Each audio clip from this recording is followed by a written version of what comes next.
Politics లో ఓ buzz word నడుస్తోంది. అదేంటంటే ప్రతి పార్టీకి ఓ బుక్ పెట్టుకుంటున్నారట. ఇది స్వయంగా ఆ పార్టీ లీడర్లే చెప్తున్నారు. ఏపీలో నారా లోకేష్ మొదటగా ఆ ప్రస్తావన తీసుకురాగా దాన్ని ఇప్పుడు తెలంగాణలో కూడా రాజకీయ పార్టీలు అందిపుచ్చుకున్నాయి. అప్పట్లో ఆయన రెడ్ బుక్ అంటూ మొదలు పెట్టగా ఇప్పుడు అదే బాటలో బీఆర్ఎస్ పింక్ బుక్ అంటుంటే బీజేపీ లీడర్లు కూడా కాషాయ బుక్ అంటూ సంచలనం కలిగిస్తున్నారు. ఆ బుక్స్ దేనికో, వారి హెచ్చరికలేంటో ఈ స్టోరీలో చూసేయండి.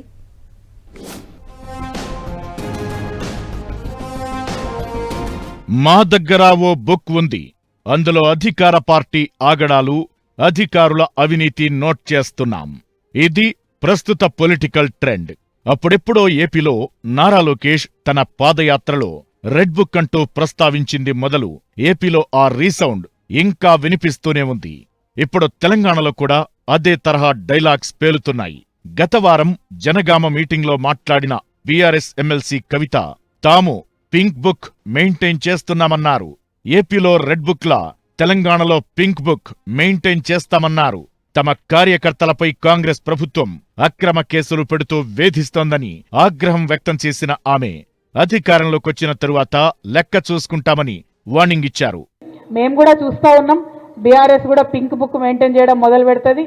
ఇబ్బంది పడద్దు, ఇంతకింత తిరిగి చెల్లిస్తామని కూడా మీకు తెలియజేస్తా ఉన్నాం. మీ రాహుల్ గాంధీ ఏమో పాకెట్లో రాజ్యాంగం పట్టుకొని తిరుగుతాడు, ఇక్కడ రేవంత్ రెడ్డి గారేమో రాజ్యాంగాన్ని కాలరాసి అక్రమ కేసులు పెట్టుకుంటూ తిరుగుతాడు.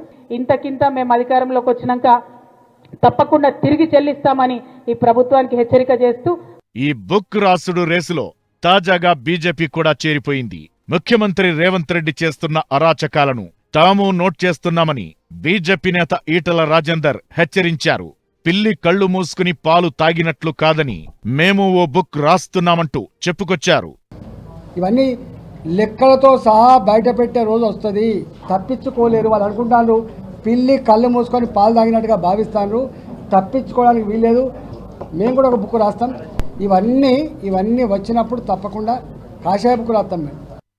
ఇక ఏపీలో వైఎస్ఆర్సీపీ అధినేత లాస్ట్ వీక్ తమ పార్టీ కార్యకర్తల సమావేశంలో కేడర్ కోసం గుడ్ బుక్ ఏర్పాటు చేసుకుందామని చెప్పారు. ఆ తరువాత కూడా ఆయన ప్రత్యర్థి పార్టీల ఆగడాలను జనం తమ బుక్స్ లో గుర్తుపెట్టుకుంటున్నారంటూ ప్రస్తావిస్తూ వస్తున్నారు. మొత్తం మీద తెలుగు రాజకీయాల్లో ఇప్పుడు ఈ red book, good book, pink book ప్రస్తావనలు ఓ ట్రెండ్లా మారిపోయింది.